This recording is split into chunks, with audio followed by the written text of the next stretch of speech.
Hello and welcome to a special Passover edition of Keep It Kosher with your host, me, Amanda G. Happy Passover, Chag Sameach, as we say in the old country, Brooklyn. Today, we're going to be making a very special treat, matzo brei. Now, I Googled matzo French toast, and this is the recipe that came out. So this is what we're going to be making. It has very simple ingredients and is very easy to make.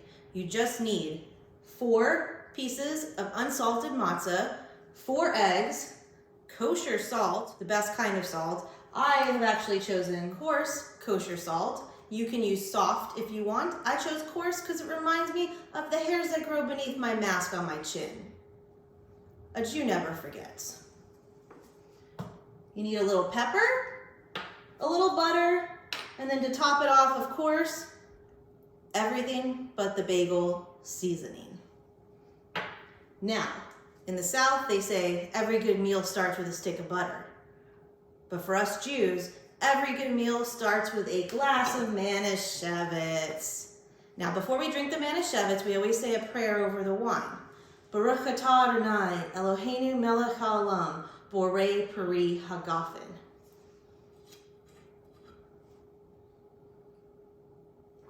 Oh, God. I see why we say a prayer before we drink this.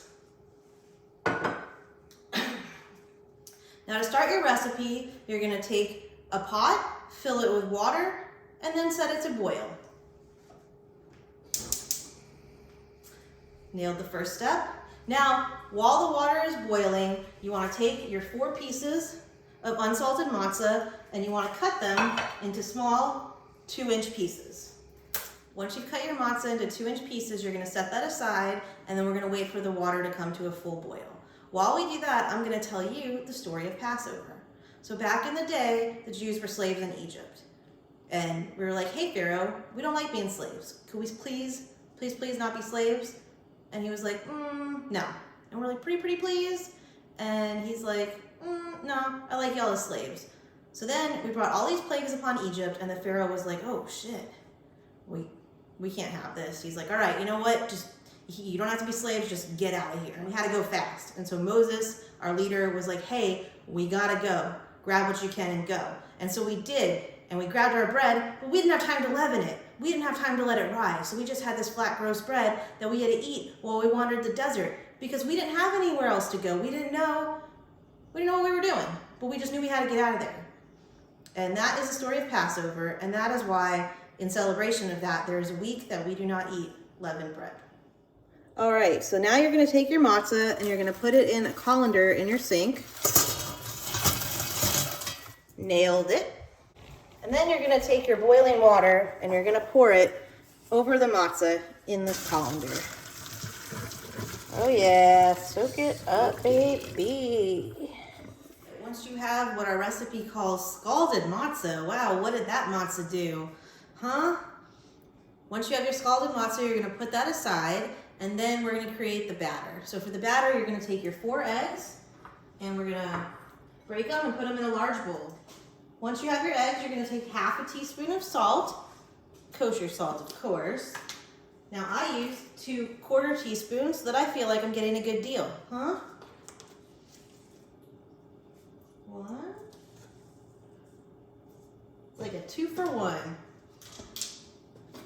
Then you put in a dash of pepper. 1 dash, and now you mix up your batter. Now for you fancy folks out there, you probably have a mixer that does it better, but in this house, I'm the mixer. All right, once you have the egg mixed with the salt and the pepper, the next thing we're gonna do is we're gonna take our matzah and we're gonna mix it in the batter.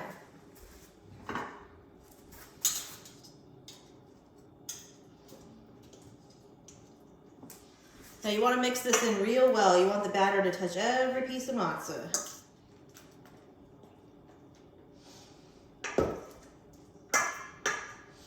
All right, now once that's done, you're going to want to take a tablespoon of butter and you're going to put it in a pan.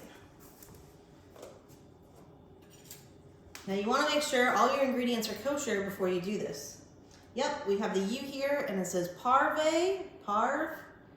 It says a word that I know means kosher.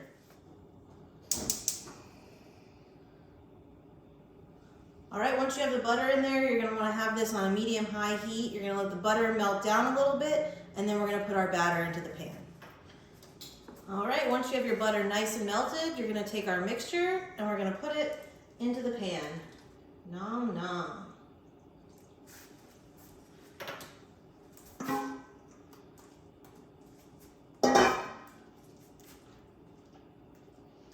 You wanna spread the matzah evenly in the pan, and you're gonna let this cook for 5 minutes. After 5 minutes, you're gonna flip it over, and once you flip it over, you do another 5 minutes. Wham bam, we got matzo brei. While we're waiting on our mixture to flip it over, I'm gonna tell you another Passover story. Now, I don't know if you know this, but at the Seder that we have, that's where we all get together to celebrate Passover and to honor our ancestors. One thing that we do is we put out a glass of wine for the prophet Elijah. Now, I still don't know who the prophet Elijah is. He never comes and gets his wine, and it's just really frustrating. And I just feel that the adults leave it out so that, when they run out of wine, there's an extra glass available. I don't know. We don't like to waste things, so I don't really understand who this is. When I was in high school, I really thought it was Elijah Wood, and I was hoping that he would just come by my house and we had wine ready to go.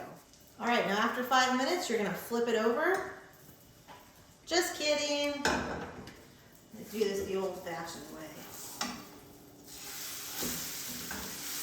Oh yeah, look at that golden brown, huh? It looks okay. Once you've flipped it and cooked it for another 5 minutes, you're gonna cut the heat off, and there we have it, matzo brei.